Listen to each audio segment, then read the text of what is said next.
नमस्कार, मैं हूं सुशील शंकर विग। आप मेरे साथ देख रहे हैं metro today live. Metro today live में आज हमारे साथ जो मेहमान आए हुए हैं, उनका मैं संक्षिप्त परिचय करा दूं आपको। एडवोकेट ब्रजेश जी आए हुए हैं हमारे पास। एडवोकेट ब्रजेश जी जयपुर के हाईकोर्ट के वकील हैं और एक सामाजिक कार्यकर्ता भी हैं। एडवोकेट वकील साहब, आपका बहुत-बहुत स्वागत है ब्रजेश जी, मेट्रो टुडे लाइव में। दूसरे हमारे साथ आए हुए हैं कल्याण जी। कल्याण जी कांग्रेस के प्रवक्ता हैं और कांग्रेस के मंडल अध्यक्ष हैं सांगानेर से, और एक बहुत ही एक्टिव सामाजिक कार्यकर्ता भी हैं। कल्याण जी, आपका भी बहुत बहुत स्वागत है मेट्रो टुडे लाइव में। थैंक यू सर, धन्यवाद सर। सर, ऐसा है कि बिना डिग्री के डॉक्टर्स के भरमार है, और बिना डिग्री के डॉक्टर्स इतने हो गए हैं कि पूछो मत आप। झोला छाप doctor, without degree doctor, doctor के जाने के बाद कंपाउंडर, डॉक्टर के टेबल पे बैठ के डॉक्टर, यानी डॉक्टर के इतने हो गए हैं कि पूछो मत, जिससे हमारे जो जीवन खतरे में पड़ गया है। और जो भी सीएमएचओ है या कोई भी है, इसकी कोई केयर नहीं कर रहा है जब तक उनके पास कोई मौत का आंकड़ा नहीं जाता है। तो क्या यही खेल चलता रहेगा क्या? कल्याण जी, आप बताएं, क्या इसी तरह खेल चलता रहेगा क्या? विदाउट डिग्री, बिना डिग्री के डॉक्टर्स बैठे रहेंगे क्या? फर्जी झोला छाप डॉक्टर्स। देखिए कल्याण जी, ये देश का दुर्भाग्य है। ये देश का दुर्भाग्य है कि बिना डिग्री के लोग बाग जो है प्रैक्टिस कर रहे हैं, हॉस्पिटल खोल के बैठे हैं और गवर्नमेंट तरफ से कोई कार्रवाई नहीं है।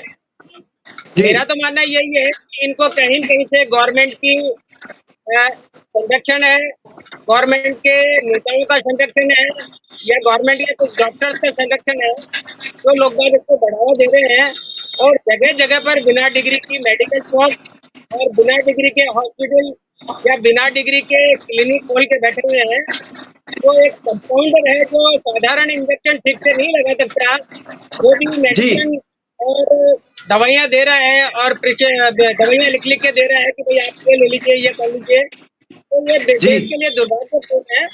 गवर्नमेंट को इसका संज्ञान लेना चाहिए और ऐसे लोगों को पनिश करना चाहिए जो लोग बिना डिग्री के या झोला छाप है या कहीं पे थोड़े टाइम के लिए कंपाउंडरी कर ली, कंपाउंडरी करने के बाद में वो खुद की दुकान खोल के बैठ गए। तो गवर्नमेंट को चाहिए कि लोगों की चेकिंग करे। गवर्नमेंट के पास में सारे आंकड़े हैं, किसके नाम से कौन सा डॉक्टर बना है, किसको डिग्री मिली है। तो उन डिग्रियों के आधार पर जहाँ भी इस तरह की होती है या क्लिनिक होता है, उसका रजिस्ट्रेशन जो किया जाता है उसको वेरीफाई करे और संबंधित थाने को उसके लिए ताकीद करे कि भाई ये क्लिनिक, ये डॉक्टर जो है फर्जी है, अगर इस तरह की हरकतें कर रहा है तो इसको बंद किया जाए या इसको पनिश किया जाए। अन्यथा ये जो है देश की स्थितियां बिगाड़ देंगे। उसी तरह से डॉक्टर के साथ साथ में बहुत सारे चीजें जो है बिना डिग्री के चल रही है। जैसा आपने देखा कि अभी नीट का एग्जाम एक जो है पेपर लीक हुआ और उसमें डमी कैंडिडेट जो बैठ जाते हैं और वो उनको पास आउट करवा के नौकरियां दिलवा देते हैं जो एबीसीडी नहीं जानते। इसी तरह से डॉक्टर्स भी बहुत सारे ऐसे हैं जो बिल्कुल नहीं जानते, मेडिसिन के बारे में नहीं जानते, तो मेडिकल की डिग्री के बारे में नहीं जानते, क्या है, कैसा है, किस तरह से किसको क्या देना है।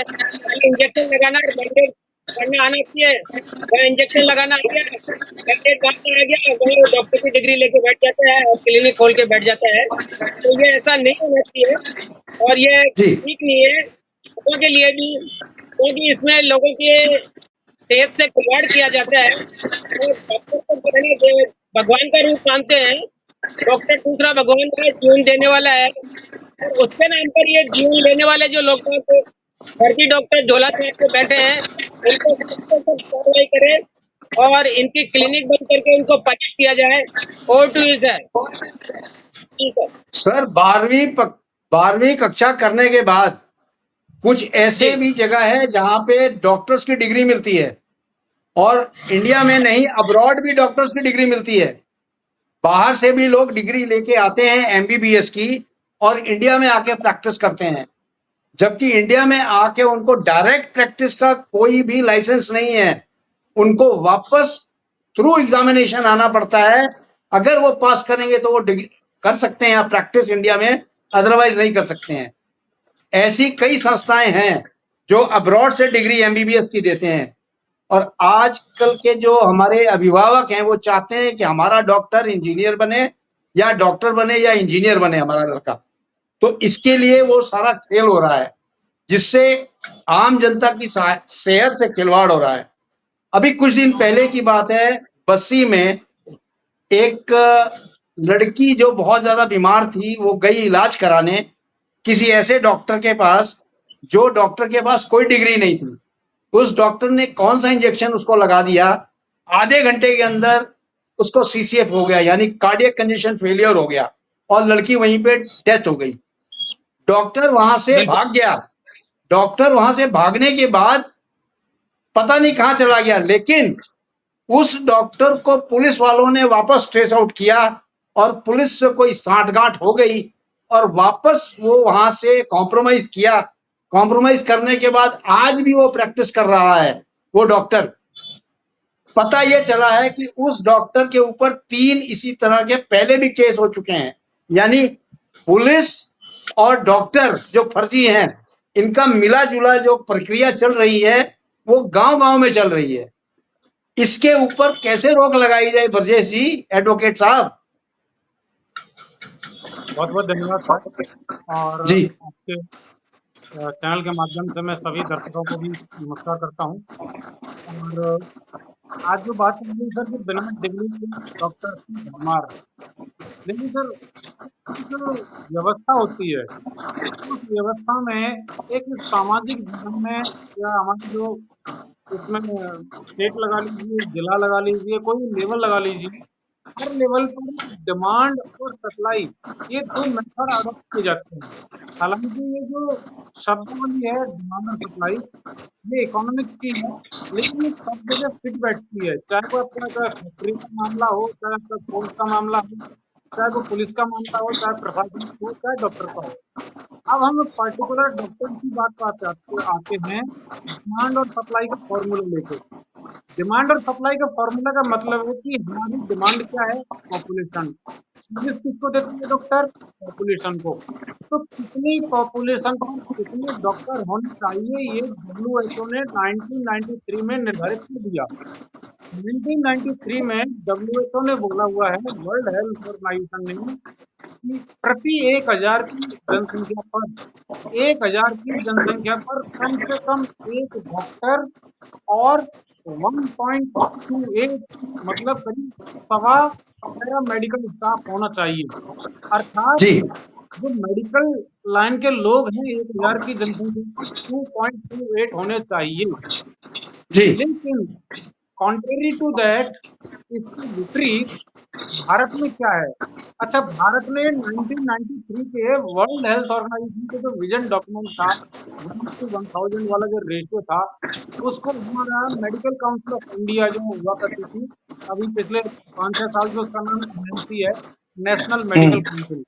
तो हमारी जी नेशनल मेडिकल काउंसिल ने इसको अपनाया हुआ है कि हाँ, हम 1000 की जनसंख्या पर एक डॉक्टर कम से कम सुनिश्चित करेंगे।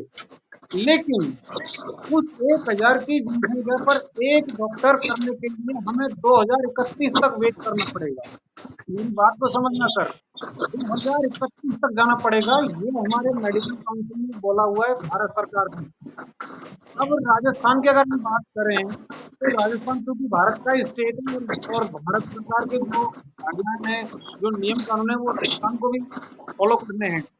तो 1000 पर एक डॉक्टर की उपलब्धता हमने बोला है, मतलब राजस्थान ने बोला है कि हम 2035 तक कर पाएंगे। 1000 के लिए एक डॉक्टर हमारे पास अवेलेबल नहीं है। मैं रिकॉर्ड बात कर रहा हूँ सर। भारत जी सरकार जी बोल जी रही है कि हम 2031 तक कर देंगे, जी राजस्थान सरकार बोल रही है कि हम 2035 तक कर पाएंगे। ये क्योंकि हमारे पास न अभी हमारे मेडिकल कॉलेज हैं वो खुले, उनमें अभी पास आउट होंगे, फिर वो प्रैक्टिस करेंगे, फिर वो इंटर्नशिप करेंगे, तब वो इंडिपेंडेंट जाएंगे किसी क्लिनिक में, तब ये काम होगा। तो ये होगी आपकी सर स्थिति। अब हमारे पास में आज की डेट में क्या स्थिति है? आज की डेट में हमारे पास स्थिति ये है कि ऑल इंडिया लेवल पर भारत में 1000 की जनसंख्या पर 0.7 डॉक्टर है। मतलब एक डॉक्टर पूरा नहीं है 1000 की जनसंख्या पर। अभी तो बोला है कि 2031 तक हम कर पाएंगे। और राजस्थान में क्या स्थिति है? राजस्थान में स्थिति है 0.32,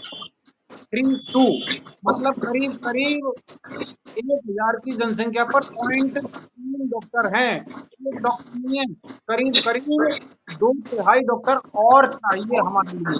और ये स्थिति हमारे ग्रामीण क्षेत्र में और भी ज्यादा भयानक हो जाती है, जहाँ 20-20 हजार की जनसंख्या है। मैं ऑन रिकॉर्ड बोल रहा हूँ, जहाँ राजस्थान में 20-20 हजार की जनसंख्या है, वहां पर कोई डॉक्टर नहीं है। ये क्या करते हैं? अब बात आती है डॉक्टर और फर्जी डिग्री। चलो, ये फर्जी डिग्री तो इस संदर्भ में फर्जी डिग्री तो कम से कम उसके पास में डिग्री तो है, असली है फर्जी है। मेरे पास में तो ऐसे आंकड़े आए हैं कि जिनके पास में कोई डिग्री नहीं है, क्योंकि जहाँ डॉक्टर नहीं है तो कोई भी डॉक्टर हो भाई, जहाँ कोई अनपढ़, जहाँ जहाँ अनपढ़ रहते हैं या कोई पढ़ा लिखा नहीं है, तो 5वीं क्लास, दूसरी क्लास कोई चिट्ठी पढ़ने वाला आ गया तो उसने बहुत बड़ा पंडित मान लिया। तो ऐसे डॉक्टर भी हैं और राजस्थान में। बाड़मेर का अभी, इसका जालौर का अभी ऐसा आया है केस, जहाँ पर जो गुजरात में व्यक्ति हॉस्पिटल में डॉक्टर के साथ में केवल उसका वो था, चपरासी था, पियोन था, उसको पानी का गिलास देता था बस। और उसने वहीं पर देख लिया, 8वीं क्लास पास था, उसने देख लिया कि डॉक्टर पीसीएम देता है तो पीसीएम कैसे लिखता है, डीसीएम कैसे लिखता है, डिलीवरी जब करता है तो वो इतना कैसे करते हैं। उसने एम्बुलेंस, फर्जी एम्बुलेंस, फर्जी मेडिकल इंस्टीट्यूट, नर्सिंग होम का सब कुछ खोल लिया। उसकी पोल डिलीवरी, जब एक लेडी जो है प्रेग्नेंट थी, वो डिलीवरी के दौरान डेथ हो गई। और जब उसके परिजनों ने पुलिस में एफआईआर की, तब पता चला कि उसके पास में तो कुछ भी नहीं है, तो नॉन मैट्रिक आदमी है। क्यों? क्योंकि हमारे पास में अवेलेबल ही नहीं है डॉक्टर। और दूसरा, जो डॉक्टर होते हैं वो अर्बन एरिया में ज्यादा रहना चाहते हैं, रूरल एरिया में नहीं जाना चाहते हैं। भारत के कुछ स्टेट हैं, जैसे मैं आपको बताता हूँ, कर्नाटक। कर्नाटक सरकार ने क्या किया है, कंपल्सरी बॉन्ड भरवाया जाता है उनसे कि यदि आप कर्नाटक स्टेट से एमबीबीएस करते हैं तो आपको कंपल्सरी 2 साल या 3 साल की प्रैक्टिस रूरल एरिया में करनी होगी, तभी आपको जो है परमानेंट प्रैक्टिस का लाइसेंस मिलेगा, नहीं तो जी परमानेंट प्रैक्टिस का लाइसेंस नहीं मिलेगा। जी जी जी जी और उसका सर डॉक्टरों ने विरोध किया है और सुप्रीम कोर्ट में आज की डेट में याचिका लगी हुई है कि साहब हमको जो है कंपल्सरी हमको फोर्स किया जा रहा है रूरल एरिया में। तो माननीय सुप्रीम कोर्ट ने बोला कि भैया रूरल एरिया भी हमारा भारत का एक अभिन्न अंग है, वो भी वोट देते हैं, वहां भी आपको सर्विस देनी पड़ेगी। अब बात आती सर, कानूनी बात बता दी मैंने आपको सर, वो आंकड़े बताए। और अब बात उसी पर आते हैं हम घूम के, जहाँ पर हमने शुरुआत की थी फर्जी वाली। बात ये है सर कि डॉक्टर हैं कि जाना नहीं चाहते वहाँ पे रूरल एरिया में, दूर दराज के एरिया में जाना नहीं चाहते। कुछ बात ये है कि हमारे यहाँ पर डॉक्टरों की बहुत ज्यादा कमी है, पैरामेडिकल स्टाफ, नर्सिंग स्टाफ की बहुत ज्यादा कमी है। तो इसका जो बेनिफिट होता है, अब क्योंकि डॉक्टर कम है लेकिन बीमारी कम तो नहीं है, बीमारी कम नहीं है तो मरीज को कुछ तो राहत चाहिए। वो कुछ नहीं देखते हैं, बस ये देखते हैं कि उस पर लिखा हुआ दवा खाना, जहाँ दवा खाना में लिखा हुआ मिला, बस वो उसी में घुस जाते हैं और डॉक्टर बंगाली के पास में इलाज कराना स्टार्ट कर देते हैं। जी जी जबकि मेडिकल मेडिकल नॉर्म से बताते हैं सर कि एक इंजेक्शन देने के लिए भी मेडिकल अफसर का होना कंपलसरी है। बिना मेडिकल अफसर की एब्सेंस में एक पैरामेडिकल स्टाफ इंजेक्शन भी नहीं दे सकता आपको दिन का, क्योंकि उसका कंप्लीटेशन हुआ, ऑक्सीजन वगैरह होनी चाहिए, आपके पास में इमरजेंसी किट होनी चाहिए, आपके पास में इमरजेंसी थिएटर भी होना चाहिए, सब चीज होनी चाहिए, तब जाके आप इंजेक्शन दे सकते हो। लेकिन हमारे यहाँ पर तो क्या बिना डॉक्टर के ऑपरेशन भी हो रहे हैं। ये व्यवस्था सर इसलिए है कि डिमांड और सप्लाई का जो हमारा चेन है, डिमांड और सप्लाई का हमारा जो मैकेनिज्म है, ये गड़बड़ाया हुआ है। और जी। इसमें सबसे बड़ा कारण, इसमें एक कारण ये भी है, हमारी जनसंख्या, जो हमारे जो उद्योग हैं, उनकी जागरूकता की भी कमी है। जी, परजेश over to you। जी, परजेश जी, आप बिल्कुल सही कह रहे हैं। बड़े बड़े हॉस्पिटल्स को छोड़ के छोटे छोटे जितने भी हॉस्पिटल्स खुले हुए हैं या मोहल्ला क्लिनिक्स जिसको आप कहते हैं वो खुले हुए हैं, कोई भी मानक को नहीं कॉपरेट करता है, यानी उस मानक में है ही नहीं कि उसको क्लिनिक कहा जाए या वहां पे जाके कोई पेशेंट देखे। जैसा आपने बिल्कुल सही कहा है, अगर मान लीजिए कोई इमरजेंसी होती है तो वो डॉक्टर क्या करेगा? वो कुछ नहीं कर सकता है, क्योंकि एक तो डिग्री नहीं उसके पास, दूसरा वो हॉस्पिटल इतना वेल इक्विप्ड नहीं है, कोई स्पेशलिस्ट उनके पास नहीं है। तो लिहाजा क्या होता है इसको टेक ओवर करने के लिए हमारे भारत में बहुत सारे बाबा ऐसे आ चुके हैं जो कि अपना इलाज कर रहे हैं लोगों का। कितने ही बाबा हैं इस समय जो कि जगह जगह लोगों को इकट्ठा करके इलाज करते हैं, और वो बाबा इतने ज्यादा मशहूर हो चुके हैं हर एरिया में कि आप पूछो मत। उन बाबाओं के बारे में क्या आप कुछ बता सकते हैं कल्याण जी, कि वो बाबा किस तरह से उनके पास डिग्री आई है, किस तरह से वो अर्थराइटिस दूर करते हैं, सिर का दर्द दूर करते हैं, पैर का दर्द, यानी कोई भी बीमारी आए ये बाबा लोग दूर करते हैं। तो आप बता सकते हैं उनके पास कौन सी डिग्री है कल्याण जी?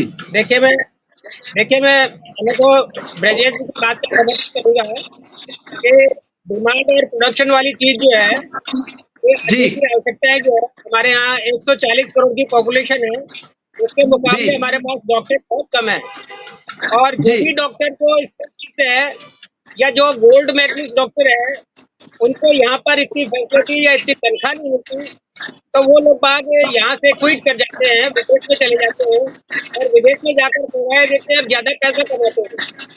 और यहाँ पर जो रह जाते हैं वो थर्ड क्लास पास वाले डॉक्टर रह जाते हैं जो सिर्फ पैसा कमाना जानते हैं। उनको मरीज से और बीमारी से कोई लेना देना नहीं है, न वो मरीज के बारे में समझते हैं न बीमारी के बारे में समझते हैं।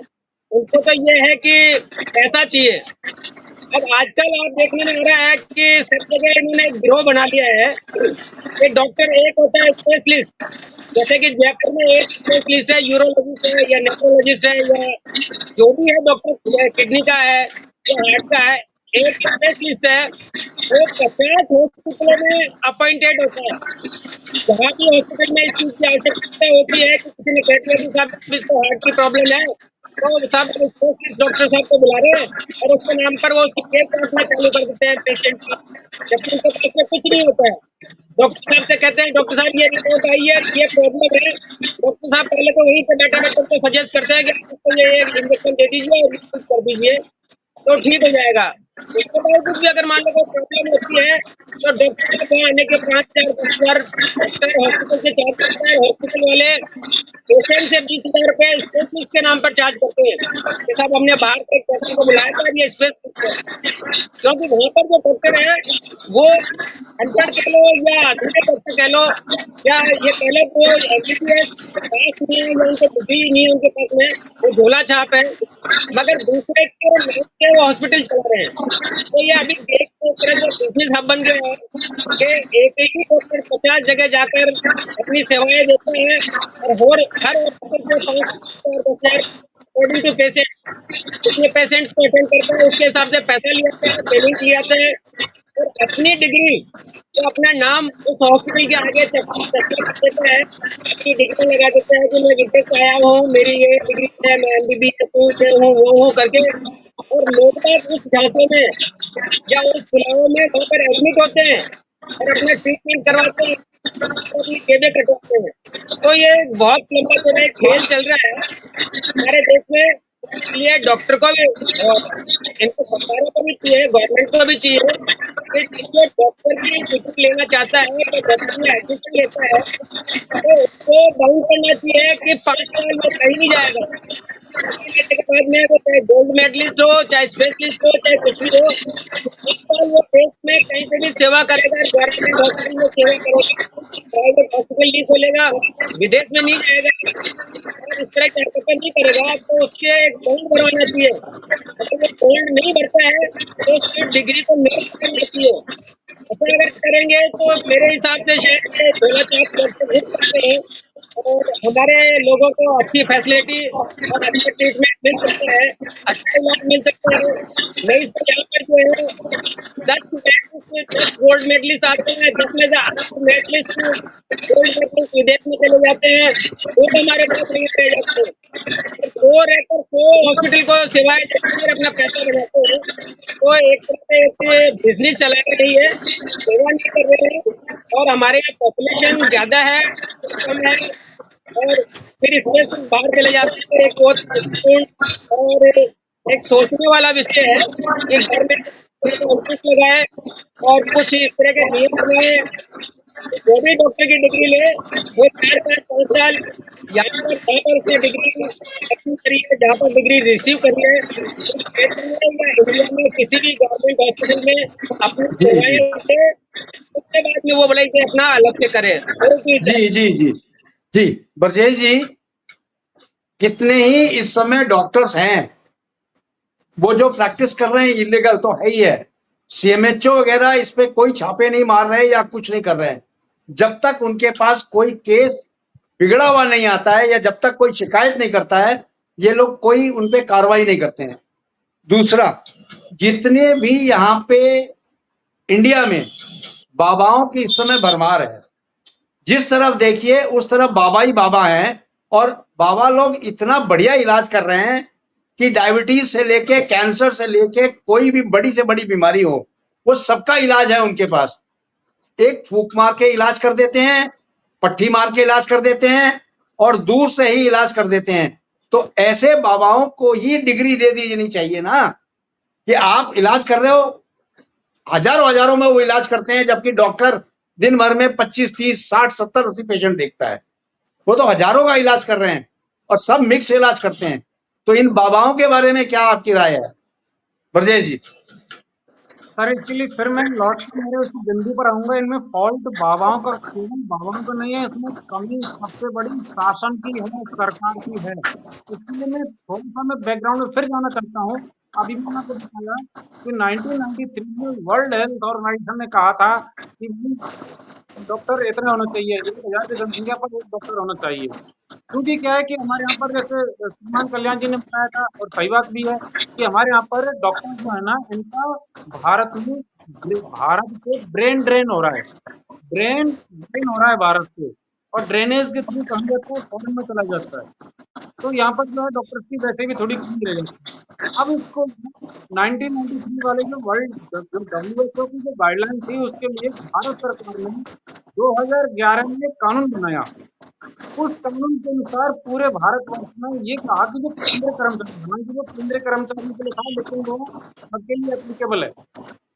ये था कि साहब जो है केंद्रीय कर्मचारी क्या करते हैं कि जो रिटायर हो जाते हैं या फिर जो सर्विस करते हैं उनको लागू होता है मेडिकल फैसिलिटी सरकारी या प्राइवेट हॉस्पिटल में, तो उनको निर्धारित कर दिया था कि हार्ट का ऑपरेशन होगा तो इतने पैसे, दिल जाएंगे हॉस्पिटल को, मोतियाबिंद के ऑपरेशन पर इतने, ऑर्थो को इतने, आई ओपी, इस प्रकार से उसकी सारी रेट लिखी हुई है, हर दवाई की, हर चेकअप की, हर ऑपरेशन की, और उसमें आपको जो है हर लैब टेस्ट वगैरह की सब लिस्ट लगी हुई है।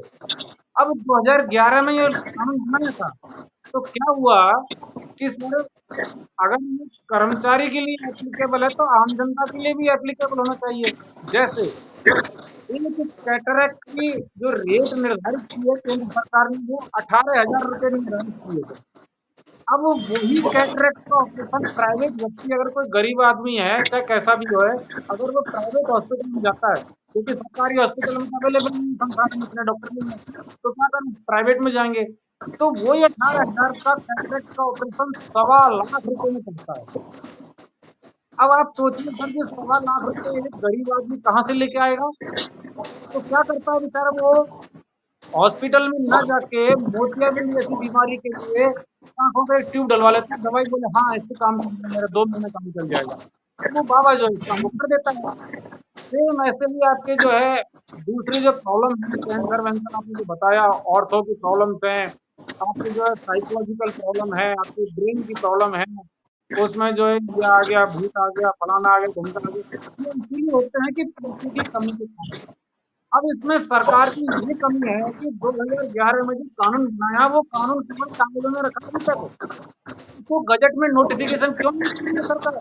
2024 आ गया, 13 साल हो गए, केंद्रीय कर्मचारियों के लिए तो आपने धीरे से बैग खोल दिया कि आपको, क्योंकि केंद्रीय कर्मचारियों को तो क्या है सर कि वो बिल देना पड़ता है भाई, अगर वो नहीं करेंगे तो 1.25 लाख रुपए का प्राइवेट हॉस्पिटल बिल बनाएगा तो केंद्र सरकार कहाँ से देगी 1.25 लाख, इसलिए उन्होंने 18,000 कर दिया फिक्स। लेकिन आम जनता के लिए क्यों नहीं खोल रहे उस फी को? आप जो है गजट नोटिफिकेशन उसमें करिए, ताकि क्या आम जनता भी बेचारी उसमें जाएगी ना, एक प्राइवेट हॉस्पिटल में आराम से फैसिलिटी से अपना ट्रीटमेंट करवाएगी, और वो जो प्राइवेट हॉस्पिटल है वो 10,000 रुपये में कर भी देगा, वो रेट अफोर्डेबल है। अब रेट को अफोर्डेबल सरकार क्यों नहीं बना रही है? इसके लिए माननीय सुप्रीम कोर्ट में जाना पड़ा अभी, और सुप्रीम कोर्ट में याचिका पड़ी है कि यदि आप नहीं करते हो तो हम आदेश पारित कर देंगे सभी राज्यों को कि जो CGHS central government health scheme जो आपकी है सीजीएचएस, वही रेट आम आदमी के लिए लागू हो, ये कंपलसरी है। तभी सर ये आम जो जनता है बेचारी वो नहीं जाएगी।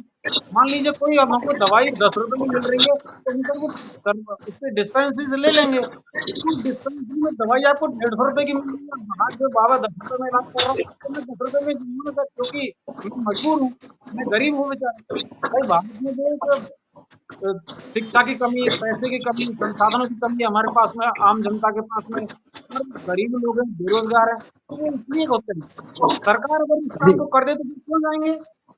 तो ये सर शासन की भी कमी है इसमें, और बहुत ज्यादा कमी है। सब इसलिए इस चक्कर में सर जो हमारे यहाँ पर डॉक्टर, बिना डिग्री के डॉक्टर, आप तो जो 8वीं स्नातक डॉक्टर, ढोला साहब डॉक्टर, इसीलिए सर पनपते हैं। जी कल्याण जी, ये जीवन से खिलवाड़ कब तक चलता रहेगा? प्रशासन का नींद कब खुलेगी? फर्जी डॉक्टरों को कब यहाँ से भगाया जाएगा? और डिग्री वाले डॉक्टर्स को कब ये एहसास होगा कि हमें बिल्कुल सही इलाज करना है? क्योंकि आज जो डिग्री लेके आते हैं वो सोचते हैं कि लाखों रुपया हमने तो खर्च किया है पढ़ाई पे, तो वो एक ही मरीज से निकालना चाहते हैं।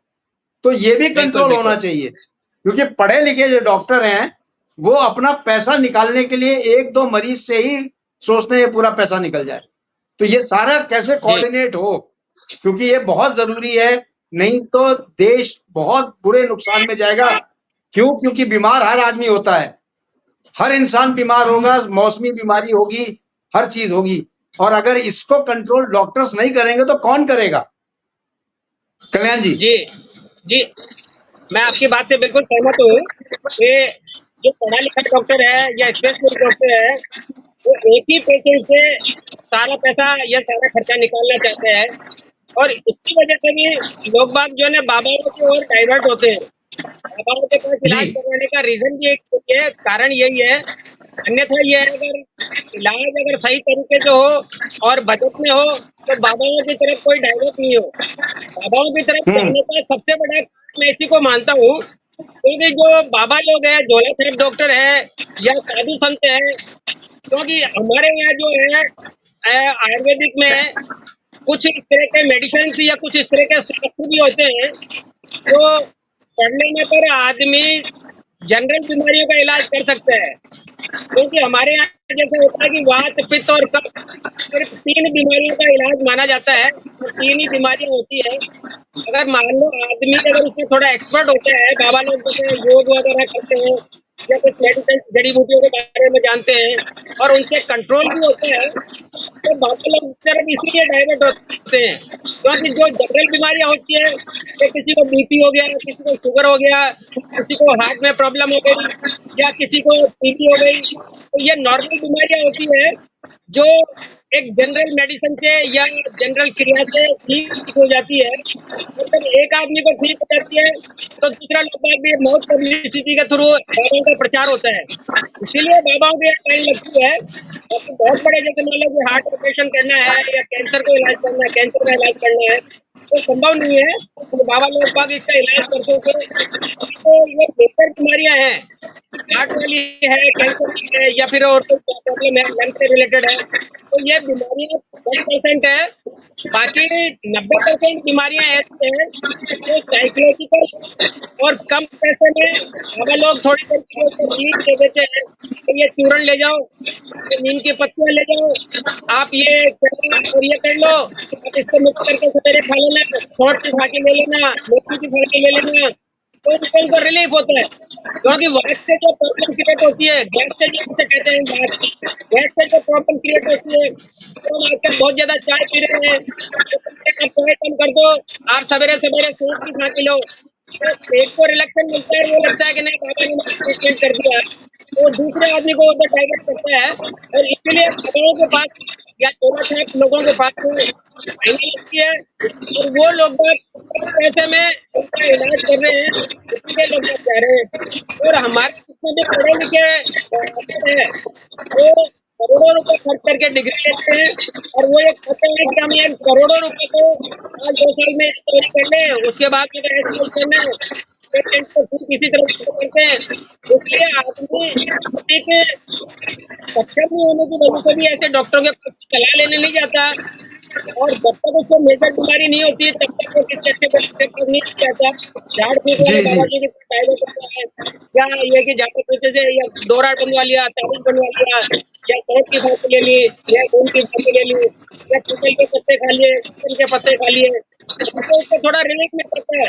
बाकी परमानेंट इलाज नहीं होता है। इसलिए गवर्नमेंट को चाहिए कि डॉक्टर है और जो मेजर बीमारियां हैं उसका एक मेनू सेट करे और उनको चेक करने का या उनकी ट्रीटमेंट का एक लिमिटेड गाइडलाइन सेट कर कि ये 50,000 में होगा, 40 में होगा, 30 में होगा, 30 में होगा।